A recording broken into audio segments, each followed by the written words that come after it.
Hello student, आज मी तुम्हाला मराठीची 16वी कविता झुळूक मी व्हावे ही शिकवणार आहे.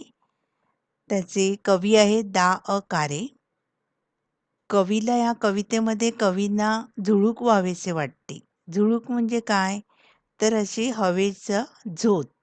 अशी हवा येते मंद हलकीशी अशी आणि आपल्याला ती खूप म्हणजे बरं वाटतं. झुळूक हवेचा झोत येतो तेव्हा. त्यावेळेस त्या झुळूक होऊन कुठे कुठे फेरफटका मारावा याचे वर्णन या कवितेमध्ये कवीने केलेले आहे. तर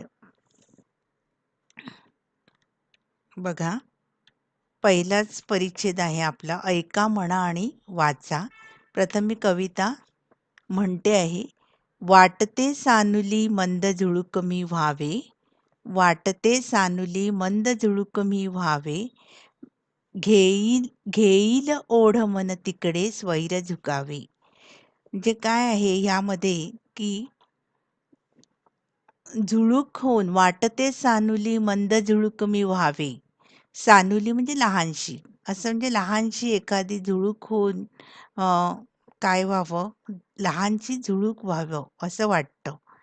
आणि घेईल ओढ मन तिकडे स्वैर झुकावे म्हणजे जिकडे माझे मन ओढ तिकडे स्वच्छंदीपणे मी बागडावे.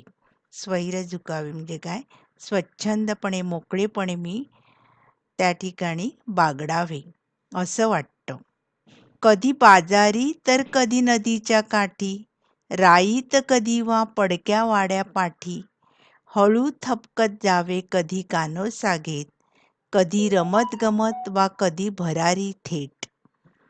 बघा, कधी बाजारी म्हणजे झुळूक होऊन कधी बाजारात फेरफटका मारावा तर कधी नदीच्या किनारी भटकावे असं या ठिकाणी कवीला वाटतंय की झुळूक होऊन काय काय करावं.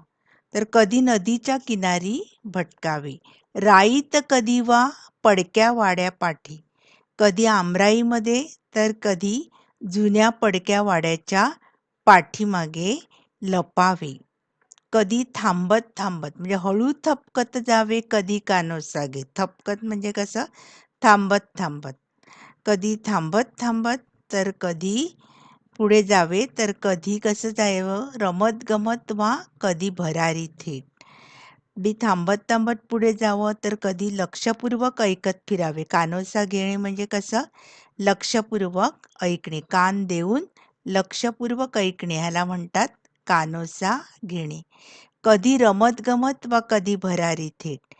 कधी काय होतं, आरामात रमत गमत हिंडावं तर कधी सरळ झेप घेत सूर मारावा असं कवीला वाटतं. या ठिकाणी दाखवलेलं आहे बघा, कसं कसं पडका वाडा दाखवलेला आहे या ठिकाणी.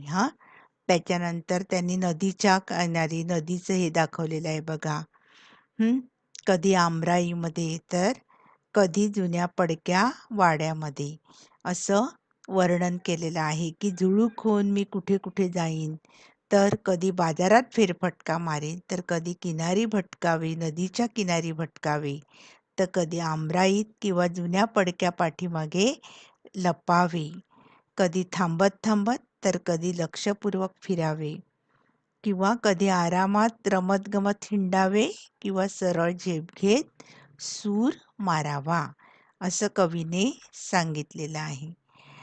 दुसरा परिच्छेद आहे बघा. लावणी अंगुली कलिकेला हळूवार, ती फुलुनी बघेतो व्हावे पार पसार.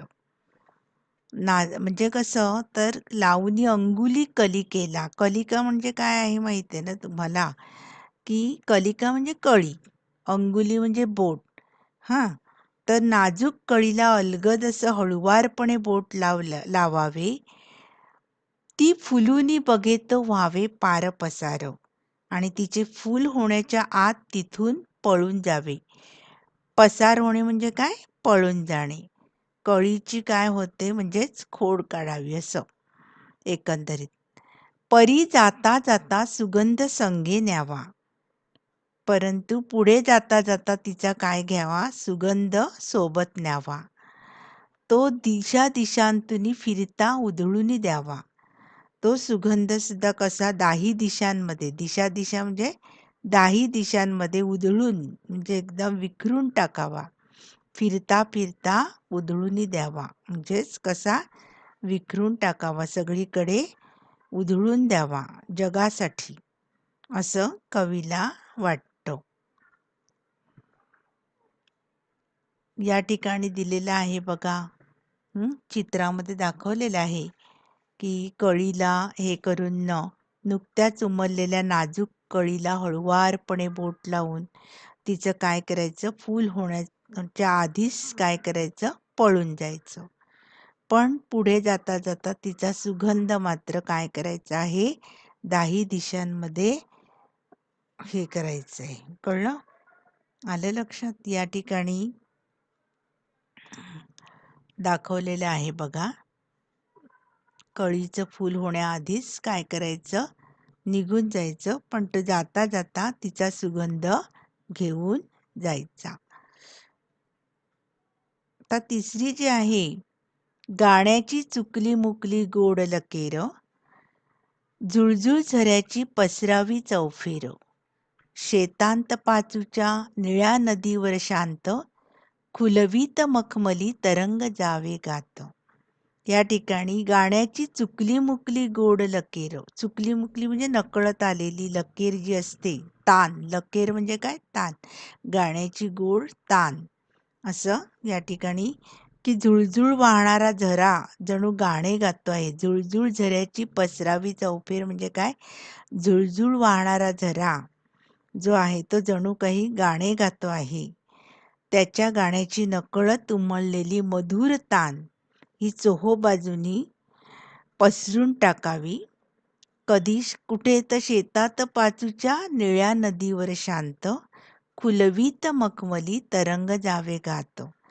पाचूच्या हिरव्यागार शेतात कोवळ्या दाण्याच्या पिकात, म्हणजे पाचूचं हिरवगार शेत म्हणजे काय, जेव्हा दाणे कोवळे असतात तेव्हा शेत कसं असतं, हिरवं असतं, पण दाणे पक्व होतात तेव्हा शेत कशी होतात, सोनेरी रंगाची, पिवळ्या रंगाची होतात. त्याच्या शेताचं पाचूचा म्हणजे पाचू हे कसं असतं, हिरव्या रंगाचं, मग ते म्हणजेच कोवळे दाणे असलेले पीक. आणि नदीच्या शांत निळ्या पाण्यावर, नदीच्या शांत अशा निळ्या पाण्यावर खुलवीत मखमली तरंग जावे गात, निळ्या पाण्यावर मखमली लहरी उमटवीत गात जावे असे कवीला वाटते. म्हणून ही बघा या ठिकाणी दिलेलं आहे त्यांनी,